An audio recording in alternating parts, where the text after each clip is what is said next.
Oh my goodness. This week we are talking about the marketing of a movie that has become the most successful online premiere of the most watched digital movie on Hulu, Disney Plus, and Star. We are talking about the fifth installment of the beloved Predator franchise. The movie is Prey. Let's watch and listen to the trailer together.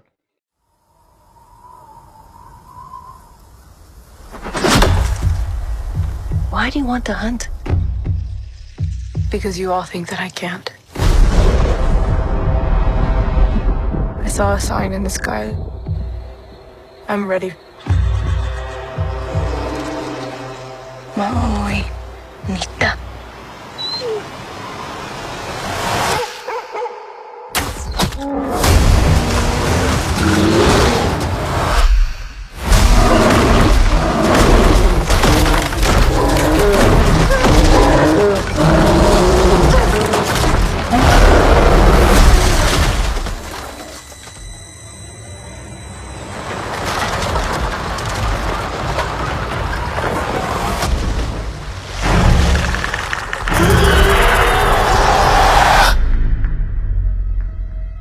There's something out there. I'm coming with you. You can't.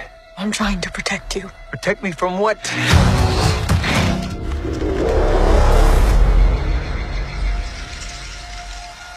It's time.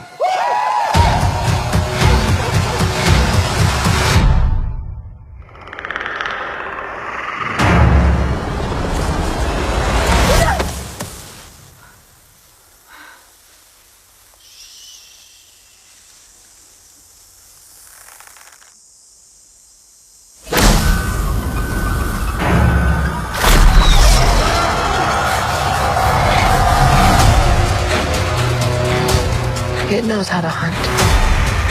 I know how to survive.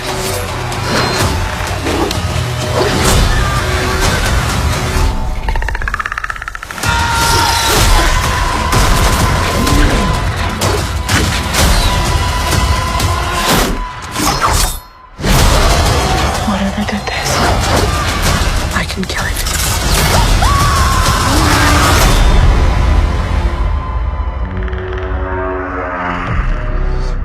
My goodness, Wow. Pascal. Oh my goodness.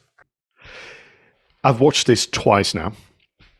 So much to say about this movie, directed by Dan Trachtenberg and starring a stellar cast of relatively unknown individuals at a time that is not always covered. You know, we are taken back literally 300 years back in time. Is it a prequel? Is it a sequel? We can discuss that, but it has had the most remarkable impact online and offline. Yeah, I mean, I think we watched this film the same night, didn't we? But we didn't talk about it with each other until the following day. I didn't even know, to be perfectly honest, that there was a new Predator movie inbound. I certainly didn't know that they were taking the approach they have taken, effectively setting it well in the past and effectively focusing it on a group of Comanches in America. And you know, even the scenery of the film, the cinematography, the scenery is absolutely spectacular. I mean, it gets full marks from me just for that. But what I loved about this was effectively it was just absolutely back to basics. You know, if you go back to 1987, the original Predator movie was just great big monster hunting a group of blokes, and then eventually it was just the monster versus Arnold Schwarzenegger at the end. And effectively, that's what they've done. They've gone back to here. It's just warrior versus warrior, or hunter versus hunted, depending upon which way you want to look at it. And I think that all the other Predator movies in between these two have probably gone too far. They've set them in cities, or there's been loads of them, or it's been aliens versus Predator, and they've gone away from that original concept of warrior against hunter or warrior against warrior. And I think this recaptures the tension, the excitement, the violence, I guess, of that original, but completely transports it into a different environment. And yet, because it's set in the past, it's just that environment that becomes a sort of almost like the third star of the show. Do you know, I've read somewhere, and I think that's exactly right. People saying they, mentioning of course the writers, the directors, the producers, really, they've understood what we have enjoyed about the very first Predator, because Act 3, which is essentially Arnold Schwarzenegger against the Predator, the movie just goes into a completely different stratosphere, and this kind of a mano a mano. It's kind of bladed weapons. The guns are gone and that kind of things, and it's all about kind of man-made traps and the whole sequence. When Arnold Schwarzenegger is getting ready by building weapons, by covering himself in mud and so on, with that wonderful kind of soundtrack. Silvestri, if memory serves, is just wonderful. And then you have the fight, and of course you've got the reveal. For me, what was interesting is I heard about this movie some time ago, but we'll discuss about this, by the complexity of promoting maybe an online only kind of bit of content. When I saw the headline that it was an Hulu, should I say, Hulu original and an exclusive to Hulu, I just backed off thinking, oh, well, never mind. Maybe one day I'll get a chance to see that. And that to me was the complexity of the marketing campaign, because they were using 3 to 4 different distribution channels. But the key message that seems to come through, and I know that it's the vagaries of social media and the internet sometime, it was only those who have had the chance to have a Hulu account that will get to see it. And of course, we all got to see it on Disney Plus and Star in some territories. Yeah, and I suppose my initial thought when I saw it was that, well, if it's gone straight to the platform, maybe it isn't actually that good. Because let's face it, when films go straight to DVD or straight to Blu-ray, there's always that undercurrent. Well, they're actually not very good. They've got it's a rubbish plot, or the direction's rubbish, or it's just a flop. So they just bury it on DVD. I guess maybe I was thinking that here, but absolutely not. This is, and could have been, and should have been probably, a big screen movie.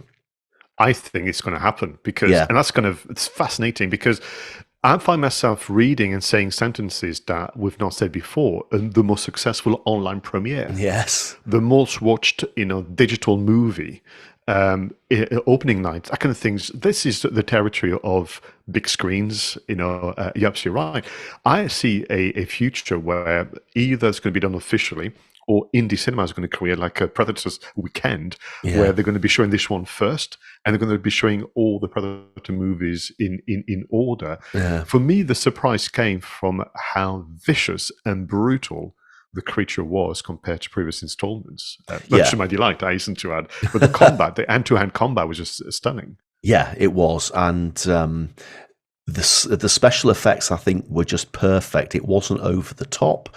I'm pretty sure the original Predator in the original film had laser guns and everything, but this time it was almost pared back a little bit. All the technology was there, all the icons and all the sort of the heads-up display and everything was there, but it did seem to be a little bit less sophisticated, and therefore it became more about the hand-to-hand combat, the physical combat, and that just made it so much more exciting.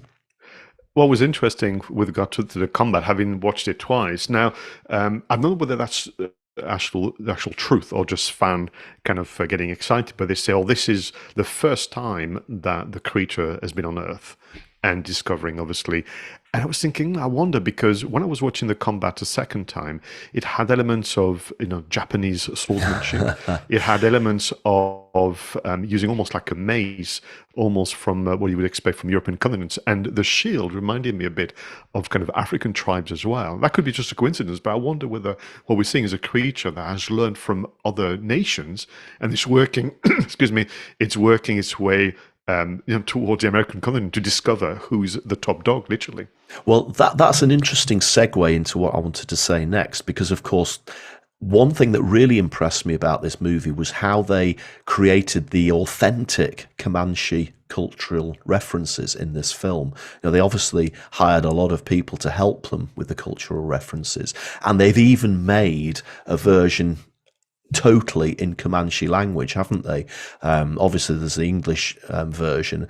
It would be absolutely fascinating to watch the Comanche language version. And in fact, I think if there's one tiny flaw, and it's only a tiny flaw that this film has, is that the US English version actually has these Comanche characters talking in sort of Hollywood Valley language, so as I was like, oh my God, look at the size of that predator.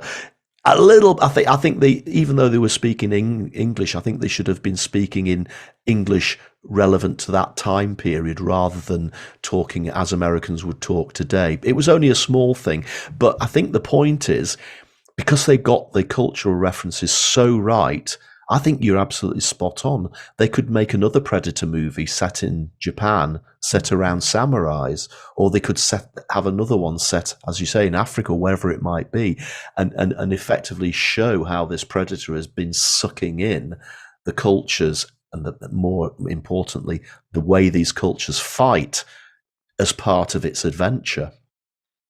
No, absolutely right. And kind of just very quickly, because we must move on to talk about the marketing segment. But what was interesting, back to the Mario comment about they understood what we love so much about Predator, they kept everything that you could almost talk about, the personal branding of the creature, the noise that it makes, that strange clicking sound that is impossible to reproduce as a human being, the roar, the hit kind of vision, the way in which it would also inspect, items and study, the cloaking, kind of device, everything was there.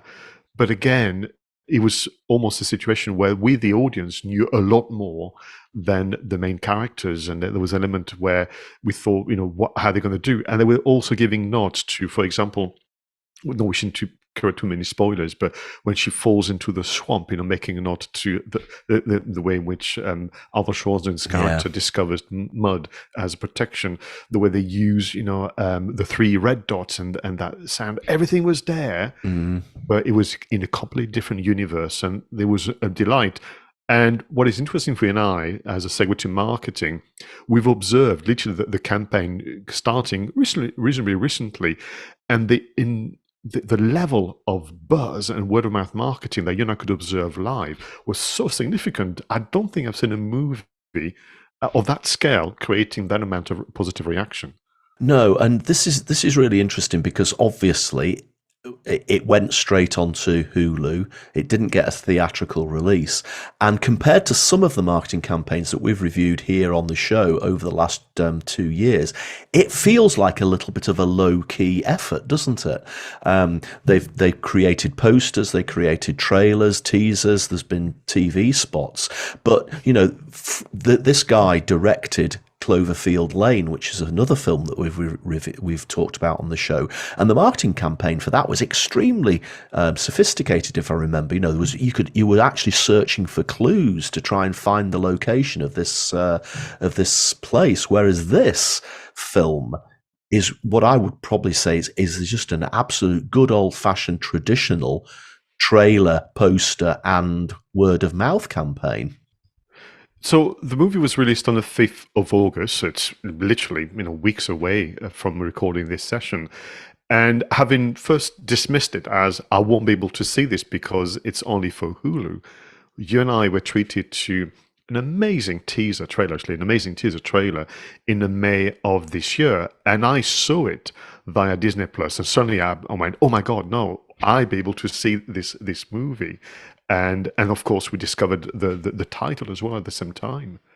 Yeah, so the timeline is effectively the film was announced November 2020, Amber Midthunder's casting May 2021, and the title, we got the title November 2021. And as you say, it looked as if it was just going to be Hulu, and I was just as delighted as you were. They tweeted back in that time, and the tweet is actually a beautiful little picture. It says an all-new entry in the Predator franchise, Prey, set in the world of the Comanche Nation 300 years ago. See an original film only on Hulu in 2022, and the image that goes with that is of Mid-Thunder walking through the forest in fog, and there's a very, very, very barely perceptible outline behind her, which could be her own shadow if you look carefully. It's the right shape. But if you look closer, of course, it's a shadow of something a lot scarier. With 3 red dots, which is again the trend mark. But again, you're back to this idea of, for me, just think, oh well, never mind. We maybe be able to buy the Blu-ray at some stage, or someone will buy the rights. So what is interesting as well, what a brave decision around the title, right? Yeah, absolutely. It would have been so tempting, I guess, to have called it, what would it have been? Predator 6? Five or 6, Predator depending 5. which way you look at it, yeah. Yeah. So that is a trailer, just to go back to it, superbly cut, the way in which you talk about, the monorail principle earlier. I mean, that was just like, but also it was all geared towards this idea of actually the noise and the soundscape, sound design was all by the Predator. Yeah. But that, conflict, almost just juxtaposition with the term prey. It was just so exciting, and what a relief as well that I could watch it finally. Yeah. And then, but a month later, because this is a tight campaign from May to the 5th of August, you have the full trailer where we get to know more about the character. Yeah, and we've that trailer just sells the film. It's got everything you need to absolutely. I mean, you would watch that trailer and you would have probably subscribed to Hulu just to be able to see it. I actually thought that the posters were superb for this as well. I mean, the original poster has effectively Amber Mid-Thunder there, but she's got the sort of luminous green predator blood on her face. Yeah. Now, again, that is quite clever, because if you didn't know much about Comanche culture, you could think, well, actually, that's just face paint. But of course, we know that that's not what it is. It's actually predator blood, and I think that's really quite interesting. And I think that there was a TV spot as well, came out around the same time as the poster, and that was really focused on the fighting. Yeah, and back to this idea of the no, and what we loved about the 1987, kind of first installment, and to show as well that there was little to no CGI. I mean, if you know what you're looking for, you'll spot it, but it's very, very little. And in fact, since the 5th of August, there's been featurettes and more showing, as they did in 1987. The actor wearing the suit, which must have taken just simply hours and hours to get into it. Effects and makeups to get into it. Yeah, and of course the second poster effectively had the Predator in it. I think the original teaser trailer and the original poster just focused on Amber's character, whereas they then showcased the Predator itself and the size and the viciousness and the sort of the violence and of the tech of the Predator. One of the things that I really liked was, as again, they had the Comic-Con over in the States in July 2022, and again, this is just it feels to me again back to basics marketing. But can you imagine getting your hands on one of these? They actually created a poster specifically for Comic-Con, and again, the tweet says, "For all you Predator fans, head to the Disney TV Studios booth at noon today to pick up an exclusive Prey movie poster. Limited amounts handed out each day through till Sunday." I bet people were queuing up to get those. I mean, it's another glorious piece of artwork. And I would have been happy to have picked up one of those, brought it home, framed it, and stuck it on the wall. Well, it's interesting about the posters. I will confess, at first, I just wasn't sure, about the design. I felt it was unclear. You couldn't see the creature so well. I was thinking, what are they doing here? But of course, part of the experience of watching the movie for the first time is the reveal of the creature. And because it looks very different, and the weapons and so on. And I think, therefore, that was part and parcel of this element of secrecy. You had to really go into the movie. And going back to the very first one, with the character of Naru, I'm told that Nadu is the way you pronounce it in Comanche. I was looking at this poster with the green kind of war paint, the blood of the predator, thinking that reminds me of something. And it took me days, Roger, to remember that this is almost like the poster of the Emerald Forest with a very long Charlie Boorman. Yeah. But we're back to this idea of being amongst nature, amongst trees and so on, which is, as you said, an important character in the movie. So at first, like I said, I was a little thinking, what's going on with those posters? We can't see anything, but that's obviously on purpose, which is perfect. And of course, they had a advanced screening of the film. And they married it up with a scavenger hunt, apparently, so that attendees at Comic-Con could search for tokens, and apparently they could find an invite to a specific exclusive party later on. But actually showing the film there was obviously a stroke of genius, because the amount of word of mouth generated by that, and I bet a lot of people like you and I were probably taken by surprise with the quality of this. You can just imagine the word of mouth like an avalanche going out the door and sweeping across social media. Talking about social media, I spent far too long on Twitter looking at what was happening. And what I will say, for all, you mentioned that in terms of scale and size, it is not akin to 10 Cloverfield Lane. They really, really went to town. So to begin with, they had a multiplicity of the different partners. So 20th Century Studios, literally, it's almost like an official social media account takeover. If you go on their Twitter account, you've got the top banner, which is about Prey. They even changed the logo of the 20th Century Studio to have that kind of heat vision, like, as if you were a Predator, which I think is actually a small segment in the trailer. What was interesting, they didn't go ahead with the official Prey Twitter account or Facebook and so on. They actually used the Predator official Twitter account, which shows this alignment with the franchise as well. But again, the top banner is about Prey, and we see obviously the character of Naru, and you have also the logo from Predators being changed to Prey. And so it goes on with Disney Plus UK, with Hulu, with Star Plus and so on. There's almost, if you like, the Prey is what they are pushing at this moment in time, which is fascinating. As you continue looking at the official Twitter account, Predator, Prey, the team running the account, Roger, clearly didn't go to bed. I've not slept for the last few weeks, because the amount of retweeting and reaction is just nonstop. You have, of course, fan art galore. I mean, people have gone to town in terms of painting, sculptures, even using computer design and so on to recreate, both Naru and Sari, the dog. By the way, the dog has been praised a number of times on the socials as well. But for me, what got really exciting as a fan is that the original cast from Predator in 1987, Bill Duke and Jesse Ventura, have praised the film. So not only did you get the buzz on social media, but their praises then got picked up by the printed media, and there were an article about the fact that Jesse Ventura and Bill Duke were approving of Prey. Yeah, I'm glad you mentioned the dog, actually, Pascal, because once again, literally the week following, where we were praising a seagull for its acting abilities, I just thought the dog was fantastic. It was so well trained and well acted, I guess. Again, hats off to them for making that real dog do all the work rather than cheating and getting a CGI version. No. One of my favourite posters is actually the cave painting version of the poster. I see, right? Is just so gorgeously simple. Again, you know what I'm like with my simplicity.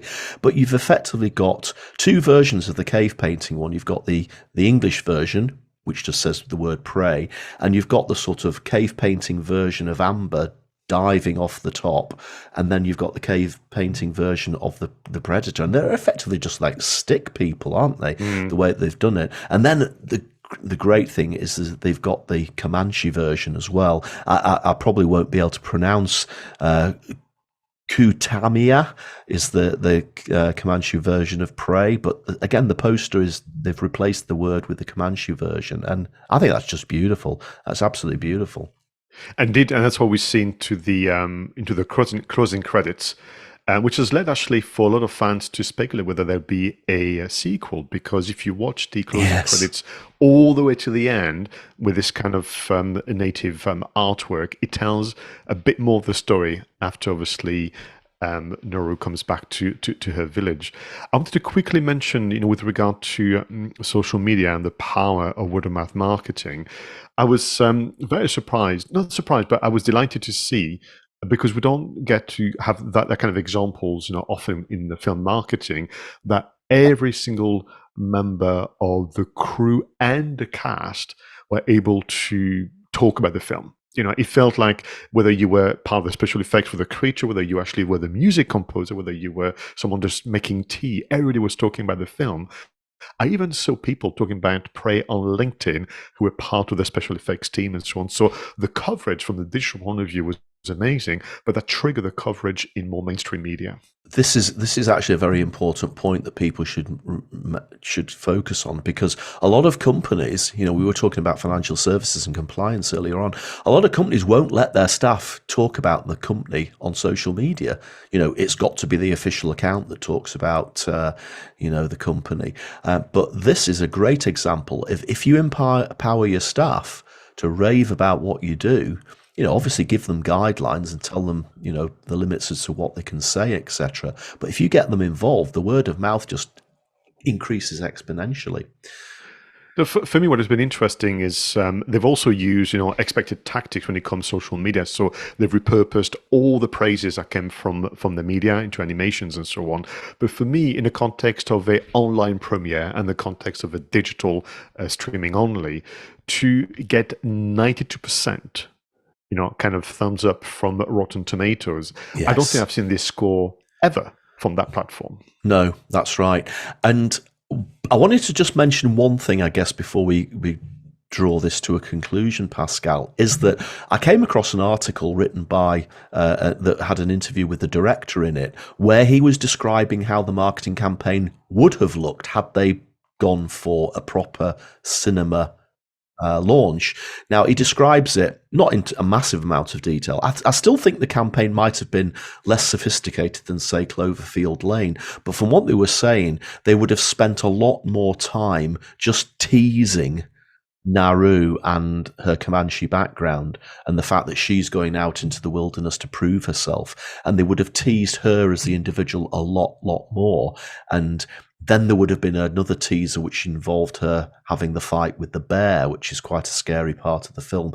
And they were going to keep the reveal of the predator back for quite a long time to build up that tension. Now, we'll never know the answer to this, but I did wonder whether that would have been successful. Would people have realized that this was going to be a really good, exciting Predator movie? Or would they have just dismissed it as, well, this is some sort of Western or cultural film about Comanches? I'm not really that interested in that. It's a rite of passage for a Comanche girl, as opposed to a Predator movie. We'll never know the answer to that, but it's interesting that they effectively storyboarded the marketing campaign as it might have been.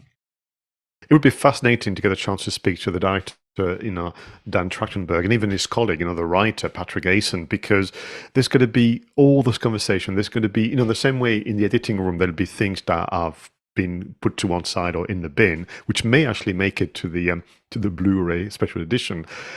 For me, I'm going to watch it a third time now in Comanche. And I can expect that many others around the world, we can't wait for somebody to take the initiative and do a double bill. Prey 2022 and Predator 1987. Just watch it all in one sitting, because they belong. I think from a environment point of view, from a texture point of view, from a experience, which is both visual and oral as well. They belong together a lot more, as you mentioned, Roger, than any of the other kind of chapters in a franchise. Agreed. Oh my goodness! Well, I have no idea how I'm going to kind of move from that to wrapping up this episode of Two Geeks and Martin podcast. I'm going to say thank you to Roger Edward for being a wonderful co-host and for doing so much of the research on Prey. I want to thank you, viewers and listeners, for allowing us to begin a third year of production of this podcast, both available as video and audio only series. we're going to continue to look at ways to make sure that your marketing is done right. Until the next one, please keep us in mind for marketing, news, tech, and content that can make your life easier as a content creator and marketer. I was Pascal Fintoni, and he was Roger Edward.